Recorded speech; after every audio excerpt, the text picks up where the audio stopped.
6 days after officially announcing the venue for WrestleMania 19 in Seattle, with Vince McMahon at the press conference talking about the recent decline in business from the past several years, saying that it's the cyclical nature of the industry and that by March 2003, in time for WrestleMania, they're gonna catch fire again to previous boom levels. Another major media outlet put the spotlight on wrestling's current landscape, with Sports Illustrated publishing an article on Monday going as far as speculating on the potential end of the entire wrestling business, with the story which casually only looked at comparisons from the current numbers to the peak of the boom period, with no perspective on the company still drawing at a level rarely seen outside of the heights of the golden eras, noting that Vince McMahon's empire declined significantly since the peak of the past several years, with Rock and Austin's departures from the full-time schedule as one of the key reasons, bringing up the company's recent publicity stunts in an attempt to boost numbers, to lead to Vince's response to the story, saying that the WWF has been on since the advent of television and is not going anywhere, with wrestling woven into the fabric of Americana,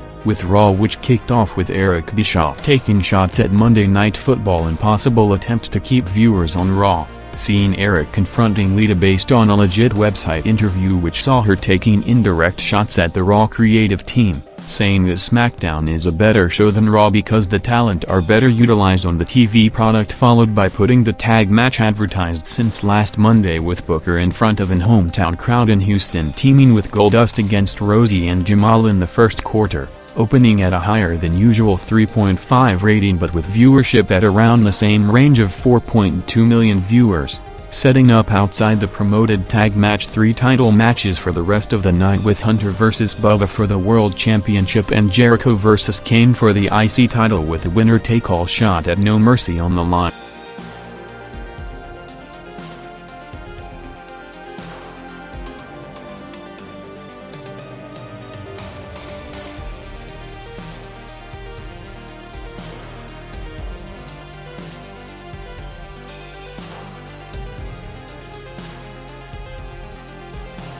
Outside the Sports Illustrated comments, Vince McMahon was making headlines on high-profile publications all over the past week, with him testifying in court against a $120 million lawsuit from former WWF performer Nicole Bass, resulting in several top names including Vince, Linda Hunter and Sable commenting publicly in court, with McMahon along with his top attorney Jerry McDevitt disputing Bass' claims over the past week, noting that Bass, which claimed that the company just before firing her was building her up for a match against Chyna along with a suggested plan for an Undertaker-Bass wedding angle, didn't have the coordination to develop her skills, which forced the company to fire her despite initially seeing her as a potential sideshow attraction, with the trial set to continue to be a distraction for the company over the next week, with JR and Triple H scheduled to testify in the next several days, with Raw's first hour climbing gradually throughout the first 45 minutes, with Randy Orton either in a coincidence or not with a strong sign either way for his initial push on the Raw brand,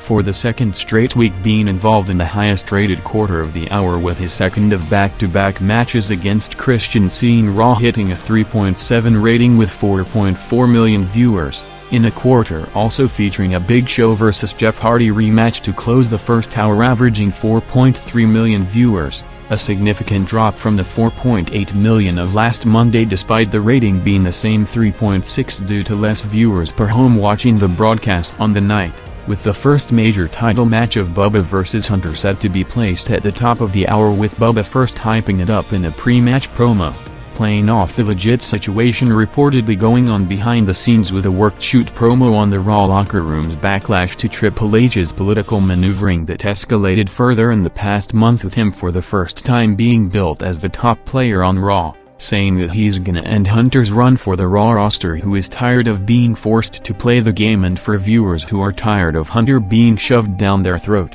with Hunter vs. Bubba for the title in their first singles match built for the past month, going 7 minutes to bump the top of the hour quarter over 600,000 viewers to reverse the worrying pattern of the past several weeks, drawing the highest rated full quarter of the night with a 3.9 rating in the first major timeslot segment on Raw to show a significant increase in weeks, going back and forth, including a spot of Bubba having the match won with Ric Flair's interference before Hunter's pedigree for the finish to close the TV program, with his next pay-per-view challenger said to be revealed in the next hour.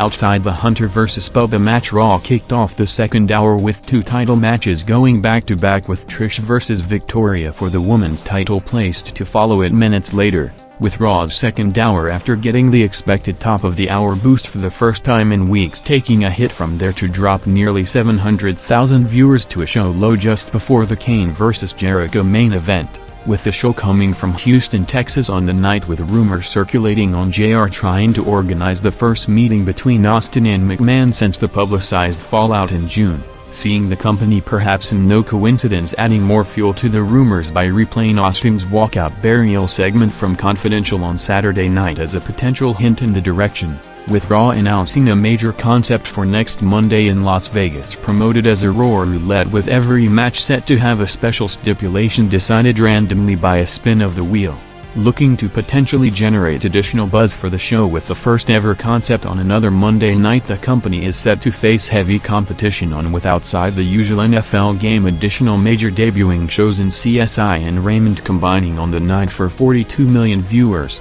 featuring a Van Dam and Dreamer vs. Test and Regal tag match going 5 minutes between 10:30 to 45 p.m. with the post-match angle of the end of the Un-Americans group, with all 4 turning on each other to end their run.